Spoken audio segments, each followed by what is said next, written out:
We're going to check out Matthew 23:13, the 7 woes. This is what's missing from the prosperity gospel. This is what's missing. This is something that pastors are so afraid to read, the gospel. Without further ado, if you've never heard the 7 woes, now is the time. We're going to go through it. Then Jesus said to the crowds and to his disciples, the teachers of the law and the Pharisees sit in Moses' seat.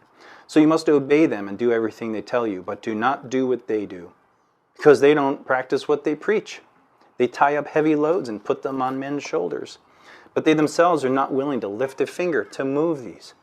Everything they do is done for men to see. They make their phylacteries, which are large ornate boxes. They make them nice and wide, and the tassels on their garments long. They love the place of honor at banquets and the most important seats in the synagogues. They love to be greeted in the marketplaces, and they love it when men come up and call them Rabbi, Rabbi. But you are not to be called Rabbi, for you have only one master, and you are all brothers. And do not call anyone on earth Father, for you have one Father, and he is in heaven. Nor are you to be called teacher, for you have one teacher, the Christ. The greatest among you will be your servant. For whoever exalts himself will be humbled, and whoever humbles himself will be exalted.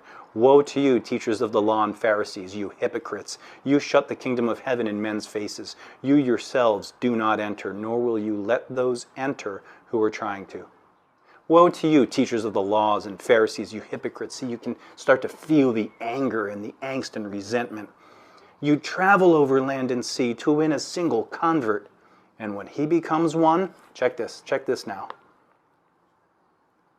When you make a convert, you make him twice as much a son of hell as you are. Woe to you, blind guides! You say, if anyone swears by the temple, it means nothing. But if anyone swears by the gold of the temple, he is bound by his oath. Sound familiar? You blind fools! Which is greater, the gold or the temple that makes the gold sacred? You also say, if anyone swears by the altar, it means nothing. But if anyone swears by the gift on it, he's bound by his oath. You blind men! Which is greater, the gift or the altar that makes the gift sacred? Therefore, he who swears by the altar swears by it and by everything on it. And he who swears by the temple swears by it and by the one who dwells in it. And he who swears by heaven swears by God's throne and by the one who sits on it. Woe to you! Woe to you, teachers of the law and Pharisees, you hypocrites!